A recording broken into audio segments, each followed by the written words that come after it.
What happens when a rising tennis star walks onto court and realizes she is not just facing an opponent, but an entire nation in the stands? Amanda Anisimova may be about to find out. When Alexandra Eala steps onto the court in Cincinnati, the Filipino star brings something unusual with her. A fan base loud enough to make almost any venue feel like a home court.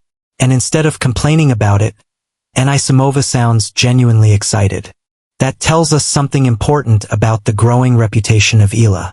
Her opponents are no longer simply preparing for her left-handed game, her speed, or her confidence. They are also preparing for the atmosphere that follows her. Anisimova, the world number 10 and the 9th seed in Cincinnati, has never played Eala before. Yet she already knows what kind of experience may be waiting. After reaching the third round, she was asked about the upcoming matchup and immediately mentioned Eala's incredible season, her quality as a player, and, of course, her fans. She expects a packed stadium. But more interestingly, she said she loves that kind of environment. Rather than seeing the crowd as a disadvantage, Anisimova wants to use its energy herself. That could make Monday's match even more fascinating, because Eala's supporters may be cheering overwhelmingly for their favorite. But Anisimova is planning to turn that noise into motivation. For Eala, this kind of support has become almost part of the story of her breakout season.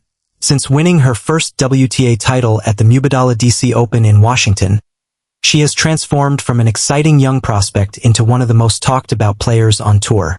Her results are a major reason, but the reaction around her matches has become a story of its own.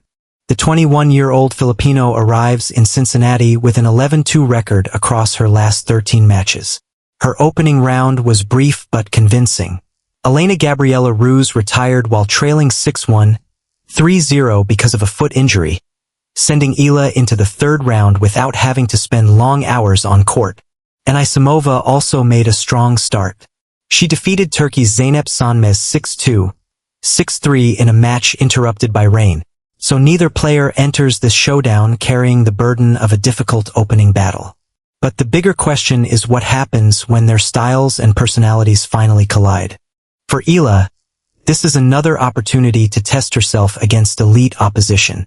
Anisimova represents the 8th top 10 player Eala has faced this season, following encounters with Elena Rybakina, Jessica Pegula, Coco Gauff, Iga Swiatek, Karolina Muchova, Alina Svitolina, and Linda Noskova. That list is remarkable. Think about what it means for a 21-year-old to repeatedly walk onto court against established stars and keep gaining experience from those matches. Eala is not building her reputation by avoiding the biggest names. She is doing it by challenging them. And that makes this matchup more than a third-round contest. It is another measuring stick. Anisimova knows she is facing a player who has already shown she can handle huge moments. Eala has beaten top-level opponents, survived pressure, and performed in environments where expectations can become overwhelming. But Anisimova brings a different challenge. She is ranked inside the top 10, has the power to take control quickly, and understands what it takes to compete deep in major tournaments. So Eala cannot simply rely on crowd support. That may actually be the most important part of this story. A loud audience can give a player confidence, but it can also create pressure. When thousands of fans expect a certain result, every missed opportunity can feel bigger.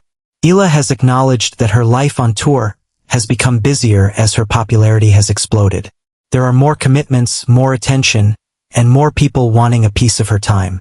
Yet she has described that change positively, saying she enjoys spending time with her supporters and believes the experience is helping her grow into a more established player. That maturity matters. Back in February, Anisimova had already noticed Eala's unique connection with Filipino supporters. While watching her compete at the Dubai Tennis Championships, Anisimova praised the young star for representing her country so well. She even stayed courtside to watch Eala despite not needing to be there, simply because she enjoyed the atmosphere. This is not Anisimova pretending to be polite before a match. She genuinely seems fascinated by what Eala's rise has created. And Eala's fan base has certainly become one of the most visible stories surrounding her career. There has even been debate about how much the crowds understand the sport itself. Former doubles world number 1 Rennie Stubbs has discussed the unusual atmosphere around Eala's matches and suggested that some spectators are newer to tennis. But perhaps that is exactly what makes this moment special. Eala's popularity is introducing Filipino fans to tournaments and the emotional experience of following tennis. Some fans know every rule. Others are discovering the sport by watching a young Filipino compete. Either way, they are watching and they are making themselves heard. Now comes the fascinating part. What happens if Anisimova starts playing well and the crowd becomes even louder for Eala? Will Eala feed off the emotion? Can Anisimova stay calm and use the atmosphere as fuel? And can Eala turn that support into another victory over a top 10 opponent? If she does, the achievement would be significant. A win would give Eala her 8th victory over a top 10 opponent this season and her 10th overall. Those numbers underline something difficult to ignore. This is not simply a hot streak. Eala is becoming a serious threat to the best players in the world. The Cincinnati matchup carries a psychological battle. Anisimova has nothing against the crowd. In fact, she welcomes it. That means Eala cannot assume the atmosphere automatically gives her an advantage. The American is experienced enough to understand that hostile energy can sometimes sharpen concentration. For Eala, the challenge is to keep the emotions under control and play the tennis that has brought her this far. That means serving with purpose, moving Anisimova around, staying patient when rallies become physical, and refusing to panic if the match swings suddenly. Against a top 10 opponent, small lapses can become entire games, and entire games can become sets. But if Eala has shown anything this year, it is that she belongs in these moments. So when the first ball is struck in Cincinnati, listen closely. The crowd may tell one story, but the tennis will tell another. Will Eala's supporters create another home court atmosphere? Will Anisimova really thrive on that energy? And most importantly, can Alexandra Eala add another top 10 name to an already extraordinary list? This is exactly why her Cincinnati journey is worth watching. The result matters, but the bigger picture may matter even more. Eala is building something that extends beyond rankings and trophies. She is creating a connection between a player, a country, and a growing global audience. And on Monday, all of that emotion meets one of the toughest tests of her season. If Eala wins, the noise will get even louder. And judging by everything we have seen so far, she may be ready for it.